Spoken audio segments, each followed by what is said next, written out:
Rook takes d4, and this obliterates the pawns around black's king.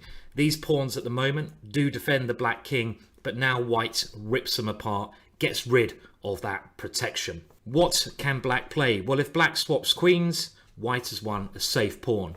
So Topalov takes the rook. Gary is now 4 points down, but he has another blow that hits Topalov hard. Rook to e7 check. Who needs rooks anyway? Just throw them away. The black queen is controlling that square, but we're trying to use a bit of diversion to move that queen away. So for example, if black takes the rook, which he did not do, then queen takes d4 leads to checkmate, all because of the b6 square. King to b8 pretty much forced, queen to b6 check, and now the knight slides into this square, and eventually the queen delivers a kiss of death checkmate. Very nice sequence of checks there. After rook to e7, what can black do? Well, black now decides to march forwards. Other options also very bad. And now the king hunt starts. Queen takes d4 check, and in this position the king keeps on marching, winning a lot of material as it does, taking another knight on a5. But we bring that king further into our territory. b4 check. King to a4, and now a lovely quiet move.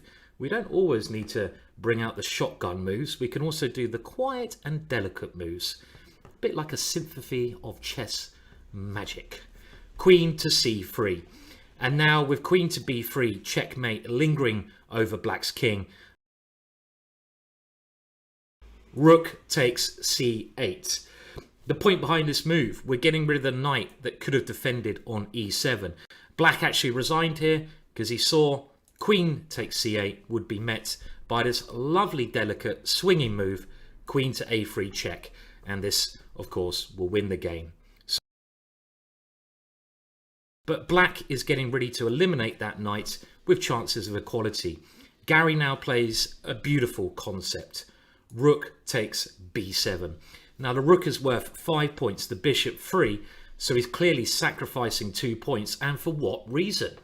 Well, after b4, we can see his positional idea. Number one, his knight remains on this square. There's nothing black can do to ever get rid of this fantastic piece. It can't be attacked by a pawn. It can't be eliminated by a bishop. And with the move b4, white is also really restricting the possibilities of the knight on b7. That knight can't get back into the game. So this is a long-term positional idea that was so effective, but a very, very nice concept. How many people would give up points in such a way which doesn't have an immediate goal, but a longer effect? On bishop to h6, and this is an amazing idea because you're sacrificing on an empty square. Philosophical in nature even.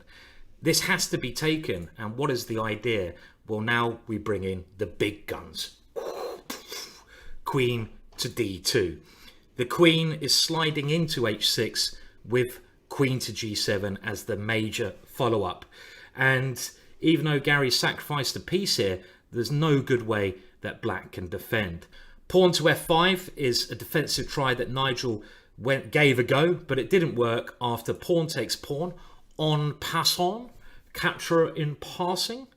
And now the bishop has to move, and queen takes h6.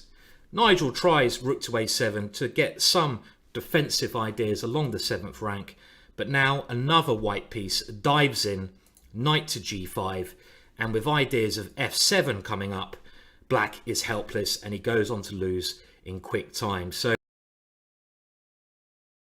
bishop to h6.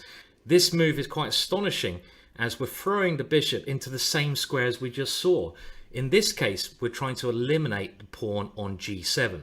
For example, if black now takes the bishop, we don't even need to take the queen. There's a better idea. Can you see the idea?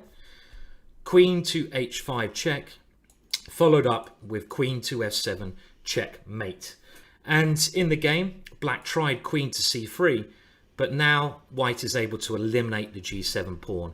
Bishop takes g7 with a major threat of queen to h5, Vichy tried queen to d3 in order to block that check, but after bishop takes h8, that bishop has rampaged enough, and now Gary goes on to win as the black king is just too exposed in the middle.